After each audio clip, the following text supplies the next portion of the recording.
Right, so a lot of the things that I cover in our classes, courses, and my one-on-one is a lot of people always ask, well, what are the hot stocks should I trade for this strategy? Whether it's the wheel strategy, verticals, what is the hot stocks should I trade? And the thing is that a lot of people are overthinking in the fact that they assume finding a hot stock is going to give them a bigger or better edge when in fact just finding something that's tradable is often more viable or better off than looking for the hot stocks to trade, because the hot stocks, what happens is they whip around a little bit more. Tradable stocks are a little bit more calm and peaceful, and you can let them kind of ride and do what they need to do. I see a lot of us, we're always interested in what's hot, what's sexy, what's fast, what's moving. Oh my God, look at that. Did you see this? So this is what our human brain is programmed to think about. However, when it comes to the market, sometimes we do want boring. We want something that's stable. We want something that's consistent. And that has a really good potential for return. So, if you kind of take a step back and look at what are some of the criteria behind it, we in fact want to look at things that are actually more tradable rather than stocks that are always hot and flashy.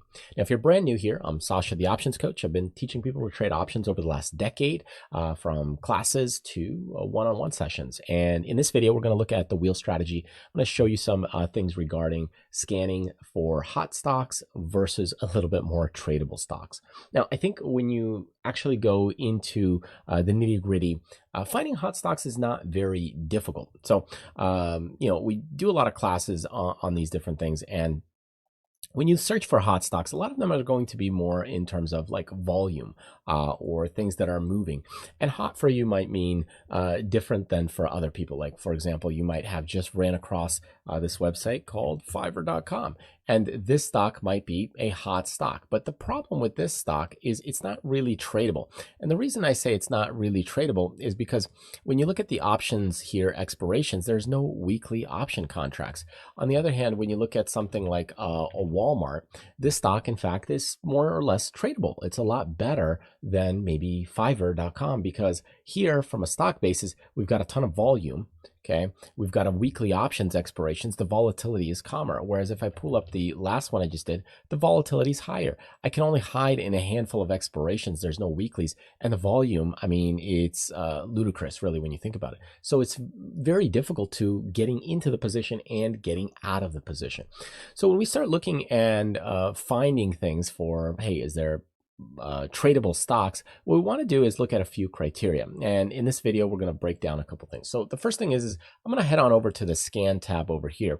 And rather than scanning in all symbols, so we're going to scan stock hacker, all symbols, I'm actually going to go into the weeklies. So we will go in and make sure those stocks have weeklies. And the last price, I'm going to set it to 20 just to have kind of a minimum in there. And then you can start with a scan.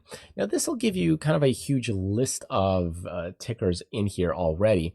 And it's a good starting point. But what we can do is go into this gear icon over here, and we're going to customize it. Now, what I'm going to add in here is I will add in volume. And volume. So over here, we're going to add that in. So you can see now I've got volume. So we're going to go to last price volume. I can delete the week low and high, and you can kind of move some other things around if you wish. So let's say net change, and then we've got volume. So now we've got, here we go, kind of a basic sheet of tickers that we're looking at. So we've got the last price in here. We've got the net change. We've got the percent change, and then over here on the side, I've got volume. Now, volume is fairly significant and important, so I might actually move this one a little bit more, because this is what I'm going to base my discussion here about in this section. Okay, so let's take a peek here of the next thing that we want to add. So we're going to go to the top right over here, add a filter. We're going to go to stock, and in here we will go to volume. Okay, now if you're in the live account, you can also do things more for like a 5-day average volume. That would be like under a study set, but I'm just going to go and type in, I think, 1 million here exactly. Let's just double check my numbers. There we go. Numbers look okay. and then we will scan this. So now when we see this, we've got anything that's trading above 1 million in volume. Because if I would have done something smaller, like let's say a minimum of 0 and a maximum of 1 million, what it's going to do is give me stocks that don't really trade that much, like DPZ, even though Domino's Pizza might be tasty. But what's happening here is, look, there's not a lot of volume behind it. So instead, what I want to do is make sure we've also got the volume behind it. So that's why I'm going with at least 1 million shares in there. And I'm doing this in the afternoon. So if you're doing it kind of in the morning, you might run into 500,000 or 750,000. But if you're doing it in the afternoon, about 1 million is a good starting point. And what this will do is eliminate a lot of the stocks that are, not trading a lot of volume. And when you start sorting this, you can click the column and go descending. You can see the biggest ones right here. So this is S&P 500. So this one doesn't have a, you can't even buy the shares, but volume-wise, it's traded heavily. But then what you'll see is going down the list, you'll see we've got NVIDIA, PLTR, Tesla, and many others. Now, I will say for the time being, if you're brand new, I would avoid anything that says pro, ultra pro short. On those kinds of things. They're usually leveraged ETFs and those kinds of things, especially if you start seeing like 2 times or 3 times ETFs in this section, then maybe avoid them if you don't know the name. For example, you might not know what, let's say over here, BP is, or, sometimes ON, you might not know it. Even though it trades a lot of volume, you might not know what it is. So if you don't know it and you're new, kind of stay away from those things at the beginning, but later on, obviously, they are kind of traded or tradable, right? So from our hot stock list, though, what you'll see is you might actually find some things that might be like, hey, hot. Now, Tesla, not hot right now, but it's one that trades pretty violently, and you might say, you know what, I don't need to trade that one. HIMS as well, it trades fairly violently now, and if you take a look at the chart, but it's not one that used to be popular as much. So you can see we've got some skyrocketing moves, pulled back down, and now we're pushing again higher. So these things, it's a little more hot than kind of tradable. Yes, it is tradable, but it's a little more aggressive for maybe doing something like the wheel strategy or covered calls. So I'd say, hey, maybe things to avoid at the beginning. Okay. So when we go down the list, you can say, okay, NVIDIA, maybe Apple, maybe Hood, maybe AMD. But other thing to pay attention to is, do we have earnings coming up? And if you've got earnings just around the corner, it may be a place where you might want to wait until earnings is done and then get into the position. Because if you get into the position before earnings, what you've really got is you've got kind of this event happening up front. So here, let me just draw it here on one of our class pages. By the way, if you're interested in some classes, just check out our website. Let me know. Okay, so what we've got here is this event. I'll zoom in further. Oh, let's go right here. Okay, so what we've got is this earnings event coming up. Now, this earnings event that we've got, okay, depending on how many days out it is, let's say it's 20 days out. If you put on a trade and you've got your 15 days in right here, okay, you've only got 5 days to go until that earnings event. So what you're doing is putting on a position where you might not be out of it in 5 days, and that creates a lot of risk. Now, it's different if you put that position on, let's say, maybe 100 days ago. And if you were in that position already and you peeled things off, maybe you collected options premium, that kind of thing, you put it on a while ago, then it might be wise to, okay, peel off some of those positions, and then after you peel off the positions, then you can get back into the position later on after earnings and build it back up. But for the meantime, if you are right here, 15 days out, and the earnings happens on day 20, right, the 15th of the month and the 20th, so maybe 5 days difference, then it may not be wise to put on the position. Just hold off, wait till the earnings is done, and then kind of get back into it. Okay, let's go back over here and take a peek back to where we were. All right.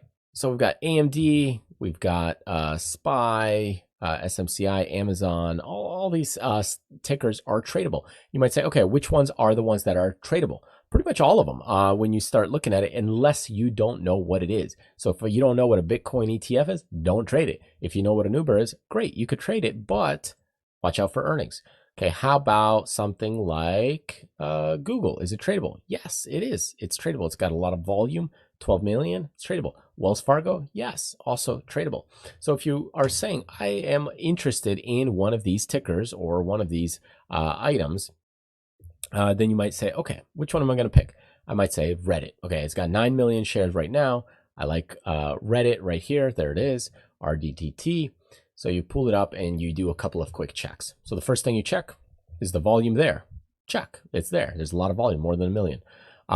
Do we have a good last price? Is it pretty tight with the bid-ask spread? Yeah, it's pretty tight, meaning it's not super wide. That's usually means you won't get ripped off. Do you have weekly options? Yes, you should, because you've got, you scanned in the weeklies. Is the volatility high? Volatility is a little bit high on Reddit, but you might say that's okay, as long as you know how to work the price. And then the next step is like, okay, can you afford it? It's 117. Can you also afford it? $117. And then what you'll do is you'll need 100 shares if you're doing the wheel strategy. So here you go, $117 times 100 shares. Well, bam, $11,700. Do you have about 12 grand to dedicate or devote to Reddit? You might say, I do. And if you do, then you can execute it. Now, there's a couple of ways to execute this because this video is not about execution. It's actually more about, scanning and searching for these tickers and positions. But we might go in and just right click buy. Okay. And we'll do our covered stock right here. And then we'll send in the order. You can double check what you've got. And then bam, it's in. And now we've got a Reddit position. I've got this 100 shares. I've got these calls, and there is my position on the stock and the ticker. Okay, now we just kind of wait, let the theta decay kind of keep working and kicking in. And then hopefully with time, the stock powers a little bit higher, and then I can collect some premium from that position, and all is good. But overall, when you're starting to look at all of these positions and tickers, it's not about scanning and finding the hottest ones, the ones that are moving. You might be looking at, hey, the chart and picking those things out. You might be looking at, let's say we take a look at UAL or UPST, UAL right here. And you can say, okay, well, it's moving to the upside, or we got an RSI, or we've got some other technical indicator. It's not about that. It's about, is it tradable? Is it one that you can sustain and be in over and over again? And those are the things that usually will make that stock position profitable for you or create some problems and issues. So that's what I would look at, is that when you're looking for that scan, start with in the weeklies, that you have weeklies, you got a last price of about 20 bucks. You've got some volume in there. And then on top of that, if you want to add in a technical indicator, you can. Yes, this is going to give you quite a few results in here, but some of them will be eliminated very quickly. So for example, like this VXX is going to be gone, right? It's not going to be in there. You might also have some other ones where you might say, hey, this Alcoa, that's 25 bucks. It's pretty cheap, and it's not in my range or ballpark. Maybe you have more capital. So in that case, you might say, hey, I'm going to trade stocks between 60 and $120. That might be your sweet spot. So then you do the scan, and now you've only got 105 results. So the whole point behind the scan is to give you a selected few individual tickers that you can actually run with, rather than giving you too big of a list. It's not good to have too big of a list. It's not, because there's just too much clutter. Then you don't know which ones to trade. You might even say, hey, I like the $60 to $80 range. And bam, right there. Now you've got the $60 to $80 range, and you've got only 37 tickers. And that might be a sweet spot based on your capital and ability. People are always trying to say, hey, I want more tickers, I want more stuff, but that's not what you always need. Sometimes you just need to narrow down and find a couple in the few that you like, that work with you, and then you also eliminate the ones that don't have earnings coming up, because you might not want to be in the earnings, just a couple days before the earnings are released. So hope this helps, gives you a little insight on the wheel strategy for scanning and at least some of the things that you're looking for. So all in all, weeklies, volume. What about the volatility? This one, volatility over about 80, it can be a little dangerous. You can see there's 100, 100, 130, 120.